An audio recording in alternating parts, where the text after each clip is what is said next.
नमस्कार दर्शकों, जेके प्राइम में आपका स्वागत है और मैं हूं विनोद कुमार। दर्शकों, सरकार ने सख्त आदेश जारी किया है कि जितनी भी सरकारी इमारतें हैं, इन सरकारी इमारतों पर तिरंगा फहराया जाए और इसको अमल में लाने की बात भी शुरू हो गई है। लेकिन कश्मीरी नेताओं को कुछ डाइजेस्ट नहीं हो रहा है। हालांकि वो खुलकर के कह रहे हैं कि हमसे बड़ा देशभक्त कोई नहीं है। वो ये भी कहते हैं जब कबालियों ने हमला किया था तो सबसे पहले हम सीना तान के खड़े हुए थे, लेकिन ये जबरन जो तिरंगा फहराया जा रहा है ये कहीं ना कहीं चंद ऑफिसर अपने आकाओं को खुश करने के लिए इस तरह के फरमान जारी करते हैं। अली मोहम्मद सागर के पास चलते हैं, उनका क्या कहना है वो बताते हैं आपको।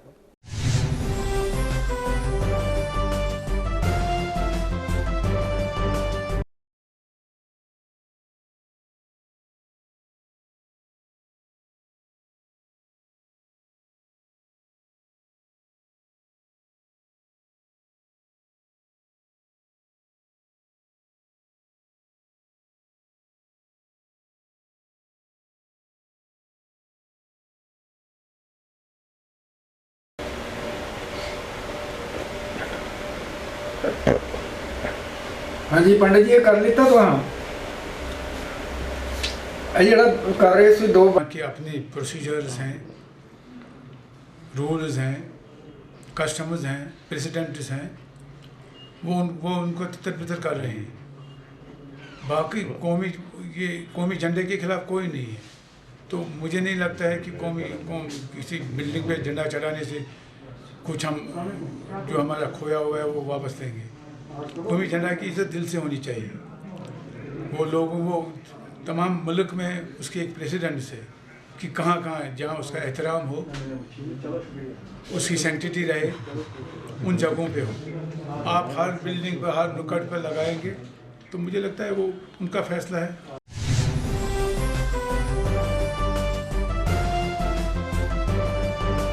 डॉक्टर फारूक अब्दुल्ला के भाई मुस्तफ़ा कमाल, डॉक्टर मुस्तफ़ा कमाल का भी साफ उनकी बॉडी लैंग्वेज से साफ नज़र आ रहा था कि वो भी इस फैसले से नाखुश हैं।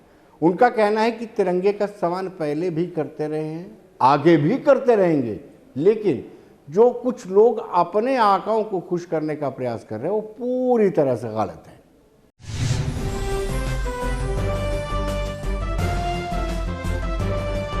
दूसरी बात है उससे जहाँ स्टेट गवर्नमेंट बिल्डिंग है, अगर सरकार ने ये फैसला ले लिया है अपने आकाओं को खुश करने के लिए करें, इससे कोई फायदा मिलेगा नहीं, इससे नुकसान ही है। अभी से जोर जबरदस्ती से बात बनती नहीं है, प्यार मोहब्बत से बनती है, इंसाफ से बनती है। मरकजी सरकार इंसाफ करे, यहाँ के लोगों के साथ हम जान देने के लिए तैयार हैं।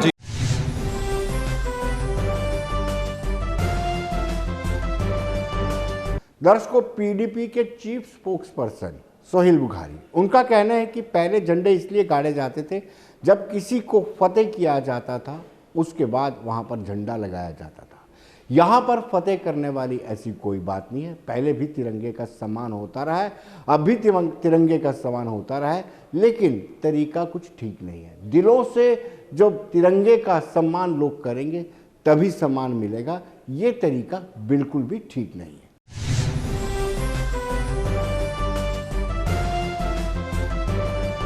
देखिए, जम्मू कश्मीर कोई कोह पैमाई का मसला नहीं है। आपको पता होगा कि अक्सर ऐसा होता है कि कोह पैमाई या जो माउंटेनियर्स होते हैं वो बड़ी बड़ी चोटियों पे जाते हैं, जब उसको सर कर लेते हैं तो वहाँ एक झंडा गाड़ देते हैं। जम्मू कश्मीर ऐसा तो कोई मसला है नहीं।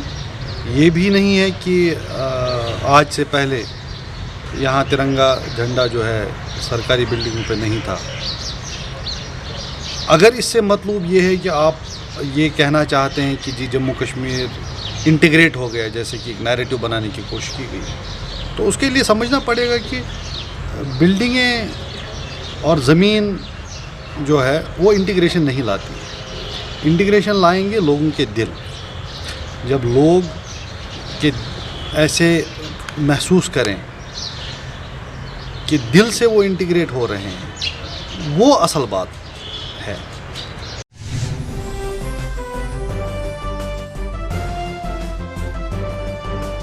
सीडी हॉस्पिटल में डॉक्टर रामेश्वर शर्मा ने तिरंगा फहराया और उनसे जब हमने बात की तो उन्होंने कहा ये सम्मान की बात है और बड़ा फख्र महसूस होता है जब हम तिरंगे को फहराते हैं।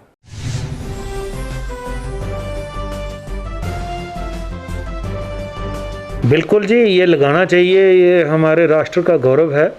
और as per the provisions of flag code of India, तो ये गवर्नमेंट की तरफ से ऑर्डर आया हुआ है, डायरेक्शंस आई हुए हैं, तो हम भी कर रहे हैं कि 15 दिन के अंदर अंदर ये सारी सरकारी इमारतों के ऊपर हमारा राष्ट्रीय ध्वज फहराना है। बिल्कुल जी, हमारे पास ट्रेंड आदमी हैं जो आर्मी के एक्स आर्मी मैन हैं, सिक्योरिटी वाले हैं, ट्रेंड हैं। वो पहले भी जब 26 जनवरी को या 15 अगस्त को फहराते हैं, वो बिल्कुल ट्रेंड है और वो बिल्कुल उसी कोड के अकॉर्डिंगली किया जाएगा। नहीं, कुछ ऐसा है नहीं, इसको बिल्कुल इसके लिए पूरा मैंने जैसे बताया कि इसमें फ्लैग कोड ऑफ इंडिया है, उसकी प्रोविजंस हैं कि कैसे लगाना है, कैसे फहराना है, कैसे इसके गौरव को रखना है, बिल्कुल इसकी हमें सम्मान देना है इसको, और अकॉर्डिंगली ही किया जाएगा। शायद हो सकता प्रोविजन तो हो, लेकिन कोई किसी ने इस पर तवज्जो नहीं दिया। पर सरकारी बिल्डिंगों के ऊपर अभी भी जैसे बड़े ऑफिसेज पे है, तो अब भी इधर भी डायरेक्शंस आई हैं हमें, तो हम इसका लगा रहे हैं इसको।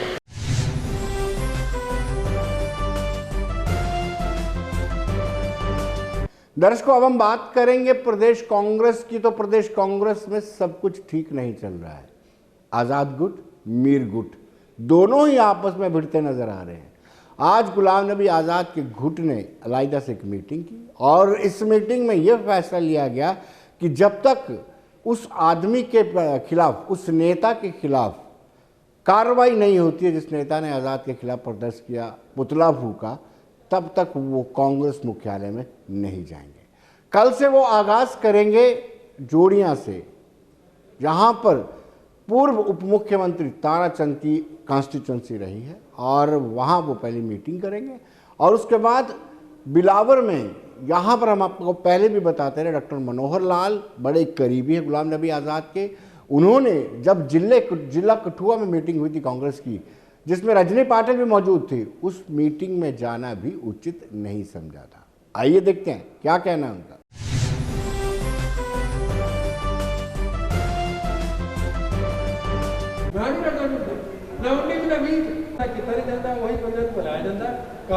कि जैसे जी तुसी अपनी टीम नाल कुछ सानू यूनाइट किने करना ते जिस हिसाब का मैं सारे क्लियर करना चाहना कि सानू कुछ ही हिसाब जो हमारी स्टेटहुड जो हमें वापस चाहिए, हमारा मेन एजेंडा यही था कि हमें अब हम शुरू कर रहे हैं कि जो महाराजा हरि सिंह का स्टैचू है विक्रम चौक, तो वहाँ से हम ये शुरू करेंगे और गवर्नमेंट से डिमांड करेंगे कि जो हमारी स्टेटहुड है उसको वापस दिया जाए। हमें कोई 370 नहीं चाहिए, हमें जो अपना इंडिपेंडेंट स्टेट हमें मिलनी चाहिए, क्योंकि इन्होंने हमें एक किस्म का किराएदार बना दिया है।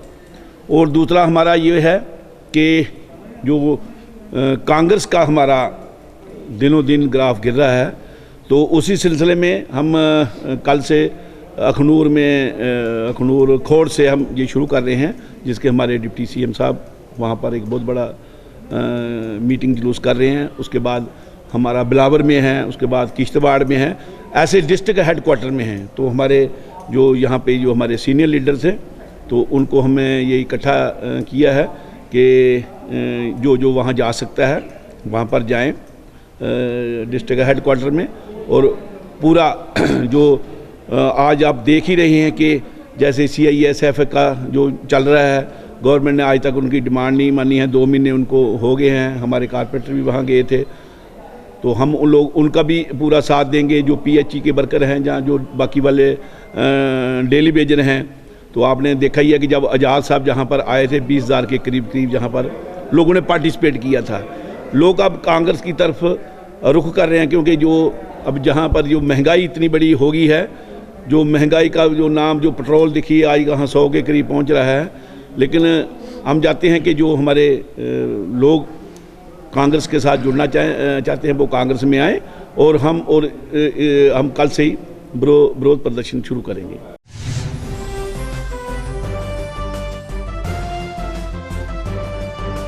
दर्शकों, कांग्रेस के नेताओं का कहना है, एक तो उनके खिलाफ कार्रवाई होनी चाहिए जिन लोगों ने गुलाम नबी आज़ाद का पुतला जलाया, उनके खिलाफ प्रदर्शन किया। दूसरा उनका कहना है कि जम्मू कश्मीर को पूर्ण राज्य का दर्जा मिलना चाहिए। उन्होंने कहा 370 की हम बात नहीं करते हैं, कोर्ट के विचाराधीन है, लेकिन इतना ज़रूरी है कि कहीं ना कहीं जो पूर्ण राज्य है वो दर्जा जरूर मिलना चाहिए।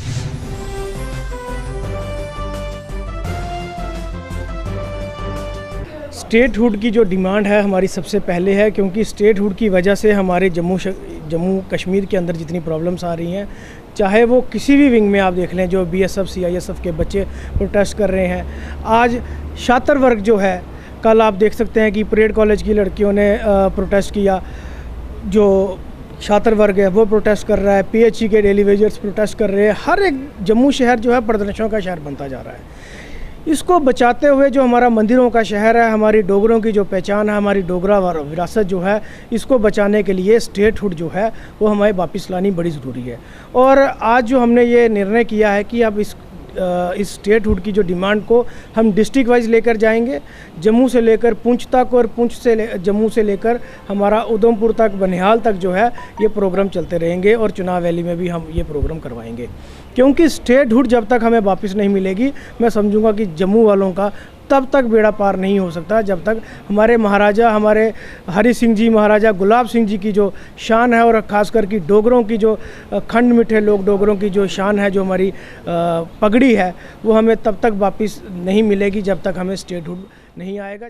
आज की मीटिंग कांग्रेस की मीटिंग है। हम कांग्रेस को कैसे मजबूत करने जा रहे हैं, कैसे मजबूत होनी चाहिए, आज की मीटिंग यही है। कुछ कांग्रेस वर्करों ने यहाँ ग्रेटर क्लास में ये मीटिंग ऑर्गेनाइज करवाई थी। आज यहाँ हम सब इकट्ठे हुए हैं, यही मकसद था इकट्ठे होने का कि कांग्रेस जो बिखरी पड़ी है, जो कॉन्फ्लिक्ट पड़ा, ये पड़ना नहीं चाहिए। ये आज की तो इसलिए सारे इकट्ठे होकर कांग्रेस को मजबूत करके आगे चलना है। जो गवर्नमेंट की जो राजनीति यहाँ चल रही है, जो बिजली का बिल है, जो भी महंगाई है, उसके खिलाफ कैसे राजनीति करिए। इस नहीं, अगर आपने कहा है तो हमने ये बात सुनी नहीं है। अगर कोई भी पार्टी के खिलाफ या पार्टी के खिलाफ कोई भी काम करता है तो उसके खिलाफ कार्रवाई होनी चाहिए। मुझे नहीं लगता कि जो लोग पार्टी के हित में पार्टी के साथ खड़े हैं तो उनके खिलाफ कोई कार्रवाई करे तो वो अच्छी बात नहीं। हाँ, जो पार्टी की विचारधारा के खिलाफ कोई भी हो उनके खिलाफ करना चाहिए। जैसे पिछले दिनों में जो आज़ाद साहब के खिलाफ पुतला फूका गया जहाँ जम्मू में, जो शाहनवाज चौधरी के द्वारा, उन लोगों के खिलाफ कार्रवाई करनी चाहिए। शाहनवाज को पार्टी से एक्सपेल करना चाहिए, ये हमारी डिमांड है। उन लोगों को पार्टी का बाहर का रास्ता दिखाना चाहिए, यही हमारी डिमांड है और लास्ट दम तक ये हमारी डिमांड रहेगी। उसके खिलाफ बड़े पैमाने पर प्रोटेस्ट भी होंगे, सब कुछ होंगे। हमने उस दिन भी कहा था, आज भी ये कह रहे हैं।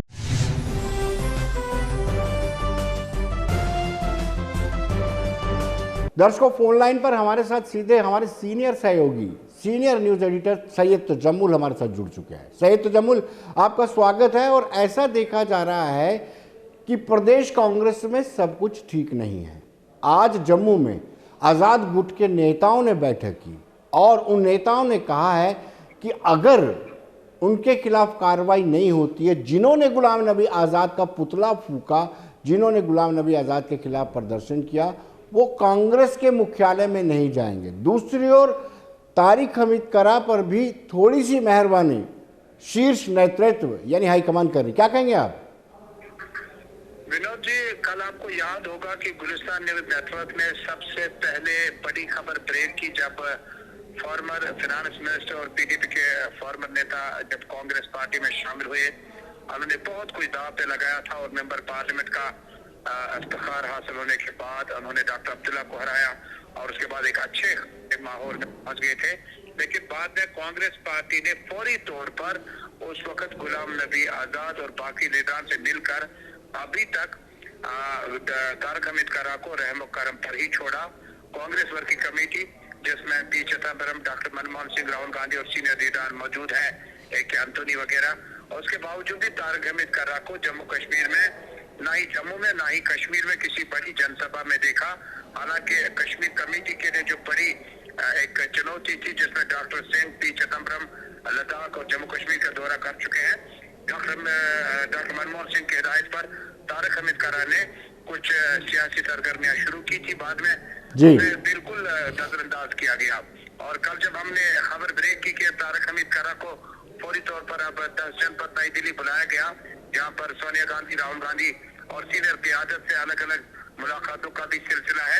इस मौके पर तारक अहमद करा आज श्रीनगर तकरीबन 12:25 की फ्लाइट से नई दिल्ली रवाना हुए। कुछ दिन कयाम करने के बाद वापस आएंगे। हो सकता है कि प्रदेश कांग्रेस में बड़ी जिम्मेदारी मिल सकती है, क्योंकि प्रदेश कांग्रेस में जीए मीर की कमान में कांग्रेस पार्टी आगे बढ़ रही है। लेकिन जम्मू में कुछ मामला है। गुलाम नबी आजाद का पुतला फौकने वालों के खिलाफ एक ग्रुप कार्रवाई का मुतालबा करती है, दूसरा ग्रुप ये कहती है कि उन्हें प्राइम मिनिस्टर की कश्मीर और जम्मू की सरजमीन पर तारीफ और तायद करने की आखिर जरूरत क्यों पड़ी। जो भी हो, तारक अहमद करा, गुलाम अहमद मीर और कांग्रेस की सीनियर क़यादत चाहती है, जो उन्होंने 45 दिनों का प्रोग्राम दिया है, गाँव और पंचायत जाकर प्रदेश कांग्रेस कमेटी का रोड मैप और प्रोग्राम पहुंचाने की कोशिश करें। लेकिन इस बीच में तारक अहमद करा को नई दिल्ली से इत्तेफाक मान लीजिएगा या खबर की असल देखिएगा, तारक अहमद करा नई दिल्ली पहुंचे हैं और कुछ दिन कयाम करने के बाद हो सकता है कि जम्मू कश्मीर के सियासी तंजीमी ढांचे में भी तब्दीली लाई जा सकती है। बहुत बहुत शुक्रिया तजम्मुल।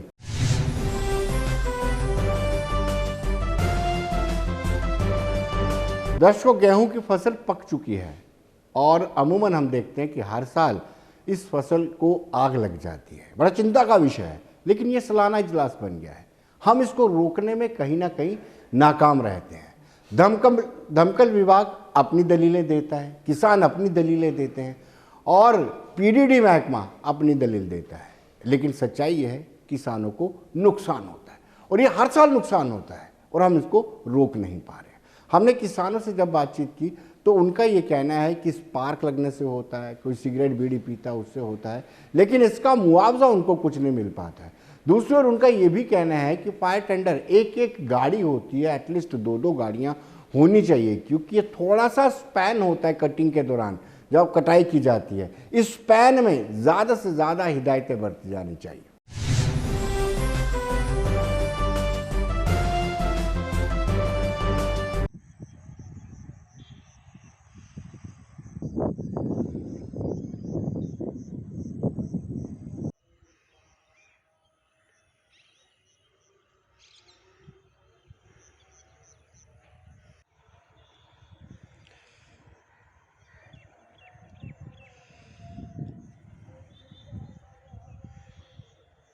ਇਹ ਮੌਕਾ ਫਸਲ ਪੱਕੇ ਦਾ ਸਾਡਾ ਤੇ ਇਹ ਖੰਭੇ ਛੰਭੇ ਨੇ ਕੋਈ ਟੇਢਾ ਕੋਈ ਤਾਰਾਂ ਜੁੜਾ ਦੀਆਂ ਕੋਈ ਸਮਝ ਮਾਰਾ ਦੀਆਂ ਕੋਈ ਕਿਸੇ ਦਾ ਤੇ ਇਹ ਸਾਡੀ ਗਵਰਨਮੈਂਟ ਸੁਣੀਏ ਤੇ ਇਹਨੇ ਤਾਰਾਂ ਦਾ ਇੰਤਜ਼ਾਮ ਕਰੇ ਤੇ ਨਹੀਂ ਤਾਰਾਂ ਦਾ ਗੱਡੀਆਂ 2-4 ਇੱਥੇ ਲਾਈ ਲੈ ਤੇ ਕੋਈ ਅੱਗ ਲੱਗੀ ਜਾ ਤਾਂ ਕੌਣ ਜ਼ਿੰਮੇਵਾਰ ਹੈ।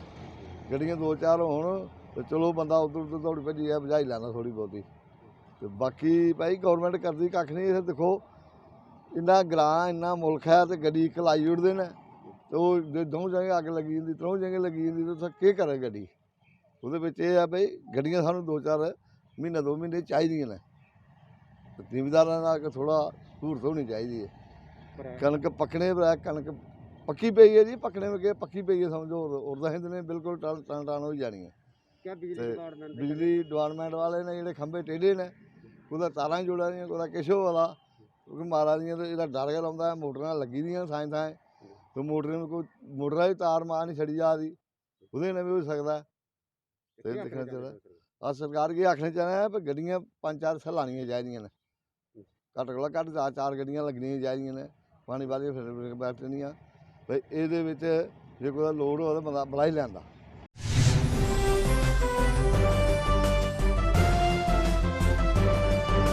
दर्शकों, किसान इसके लिए पीडीडी महकमे को जिम्मेदार ठहराते हैं। उनका कहना है कि लूज वायर होने के कारण आपस में जब टकराती हैं तो स्पार्क होता है।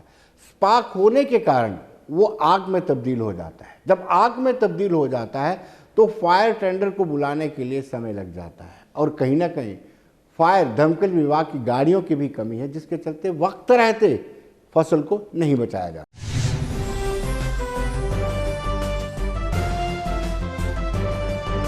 ਅੱਜ ਇਸ ਮੀਡੀਆ ਦੇ ਥਰੂ ਮੈਂ ਅਕਸਰ ਹਰ ਸਾਲ ਜਿਸਲੇ ਦਿਨ ਆਉਂਦੇ ਨੇ ਸਾਡੇ ਕਣਕ ਦੀ ਕਟਾਈ ਕੋਲ ਪਹਿਲਾਂ ਅਸ ਇੱਕ ਸਰਕਾਰ ਕੀ ਮੈਸੇਜ ਦਿੰਦੇ ਆ ਜਿਵੇਂ ਸਾਡਾ ब्लाक बिश्नाह है, अरनिया है, अडजाइनिंग साढ़ा आरएसपुरा है, विजयपुरा कन्नै इस इन्ने वड्डे एरिए दे विच अक्सर कोई शार्ट सर्किट कन्नै आगजनी दी दुर्घटना होंदियां ने, कोई फसल सड़ी जंदी है, कुदै साढ़े मवेशी दे शैड ने जेह्ड़े साढ़े गुज्जर बक्करवाल ने इंदे शैड ने, अग्ग दी घटना होंदी रौंह्दी है, मवेशी सड़ी जंदे ने।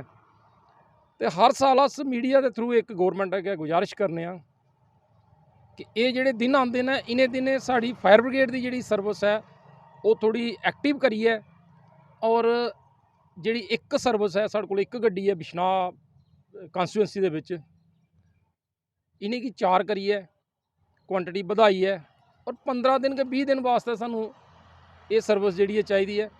अक्सर जिमींदार 6 महीने की मेहनत के बाद जिसलै उहदी फसल सड़ी जाती है तो फसल का अज तक ना तो कोई मुआवजा मिलिया, ना गौरमेंट कोई क्लेम बनाती है, तो जिमींदार हत्थ धोइए बैठी जंदा। ते अग्ग दीयां घटना जिहड़ियां तुस दिखदे हो हर साल होंदियां ने, हूण भी टाइम आने वाला कि घटना होनियां ने।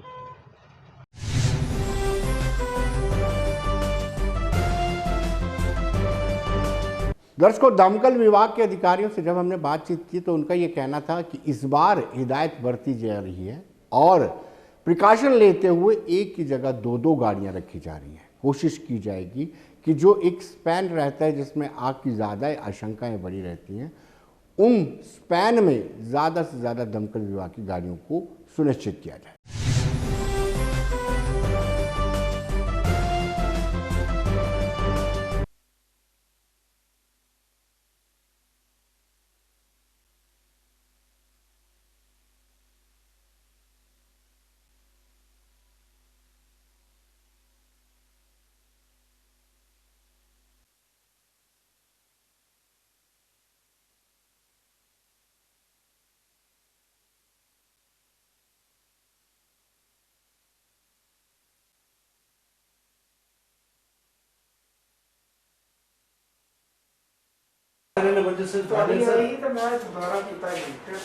सर कहाँ पे लगी आप?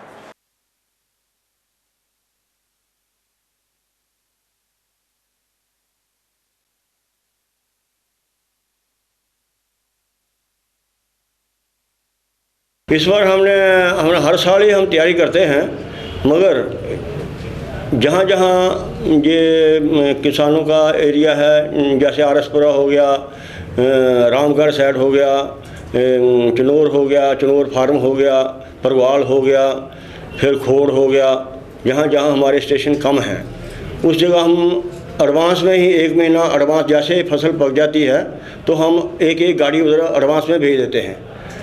जुडिशल SHO के जुडिशल में, तहसीलदार के जुडिशल में हम एडवांस में एक गाड़ी उधर भेज देते हैं ताकि जो लोगों का नुकसान कम हो। इस बार हमने क्या काम किया है, मैंने इस बार हर स्टेशन में जहाँ जहाँ एक गाड़ी होती थी, आज हमने 1-2 गाड़ियाँ उधर कर दी हैं।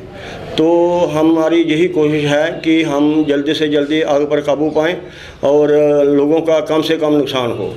जैसे अखनूर में पहले एक ही गाड़ी होती थी, आजकल हमने 2 गाड़ियाँ उधर भेज दी हैं और एडवांस में भी एक गाड़ी हम खोड़ में भेजेंगे। तो जो खोड़ की वाली गाड़ी जाएगी वो हेडक्वार्टर से जाती है, जहाँ रूपनगर से भेज देंगे। तो उसमें जब उससे नहीं बुझेगी तो हम अखनूर वाली गाड़ी उधर मंगवा लेते हैं, तो जहाँ हेडक्वार्टर से एक्स्ट्रा गाड़ी और भेज देते हैं। ऐसे ऐसे हम करते हैं। जैसे आरसपुरा में है, अब आरसपुरा में आगे चक्रोई वाली साइड उधर एक गाड़ी हम एडवांस भेज देते हैं बॉर्डर वाली साइड, तो पीछे से दूसरी गाड़ी हमारी आरसपुर वाली भी होती है। तो अगर 2 जगह अगर बिश्नाह वाली गाड़ी भी उसको फीड करती है, फिर अरनिया वाली साइड की भी गाड़ी आ जाती है। मतलब स्टेशन हमारे जो हैं, ये जो नज़दीक स्टेशन होगा उसको हम निकाल देते हैं, तुरंत निकाल देते हैं ताकि लोगों का नुकसान कम हो।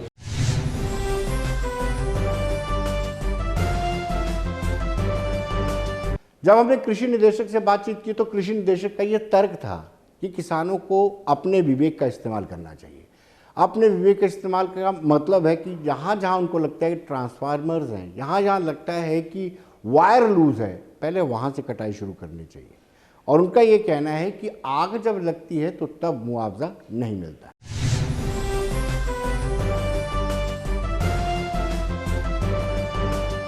सबसे पहले मैं आपको ये बताता हूँ कि इस समय ये ठीक बात है कि गेहूं की फसल जो है पक के तैयार हो गई है और टेम्परेचर भी बढ़ रहा है।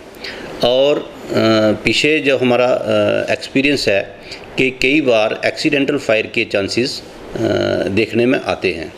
इसके लिए हमने सबसे पहले अपने पूरे स्टाफ को, किसानों को एक पूरी एडवाइजरी दी है कि एक्सीडेंटल फायर को कैसे रोका जाए।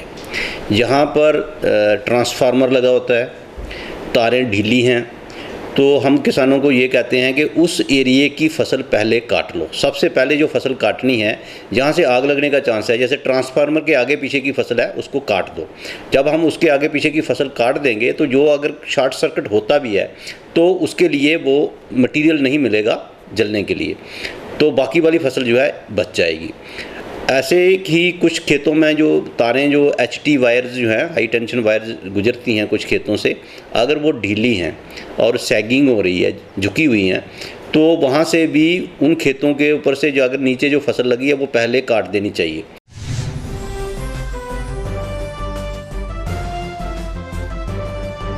दर्शकों, आज भी कोविड के 500 से ज़्यादा मामले आए हैं, तो गुंजाइश कम ही है। और आज स्पोर्ट्स महकमे ने यह आदेश जारी किया है कि इंडोर गेम्स बंद कर दी जाएंगी। कल हमने देखा था स्कूलों को बंद करने का आदेश जारी किया गया था। बंद स्कूल होने के बावजूद भी आज 10वीं की परीक्षाएं हुई। सोशल डिस्टेंसिंग मेंटेन करते हुए अनिवार्य था उनके लिए मास्क लाना और साथ ही साथ सैनिटाइजर लाना। आइए देखते हैं।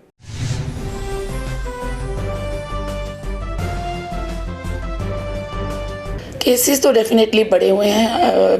कल इंडिया में पूरे नेशन से सबसे ज़्यादा केसेस हमारे पास आए हैं। इंडिया के केसेस हैं सबसे ज़्यादा, 1 लाख ऊपर क्रॉस किया है उसने। तो इस तरह क्योंकि लोग अब थोड़े से कैजुअल भी हो गए हैं, they are not listening, mask छोड़ दिए उन्होंने, सोशल डिस्टेंसिंग। आप बाज़ार में जाइए, इतना रश है वहाँ पे, नोबडी इज़ बॉदर्ड, कोई देख के तैयार नहीं है कि भाई इतनी पैंडेमिक फैला हुआ है, थोड़े प्रिकॉशंस लेने पड़ेंगे। तो वो सब एक्चुअली बंद हो गया। इसी की वजह से केस बढ़ गए हैं। जब हमारे पास एक भी केस पॉजिटिव आता है तो उसके साथ उसके कॉन्टैक्ट्स की ट्रेसिंग हम करते हैं और कॉन्टैक्ट्स के सैंपल हम लेते हैं। इस वजह से हमारी टेस्टिंग भी बढ़ गई है। तो हमारे पास आ रहे हैं samples from airport, from Railways, from PHC, CHC, Reasi से आ रहे हैं, कटरा से आ रहे हैं। ये सब सैंपल्स हमारे पास RT-PCR के लिए आ रहे हैं।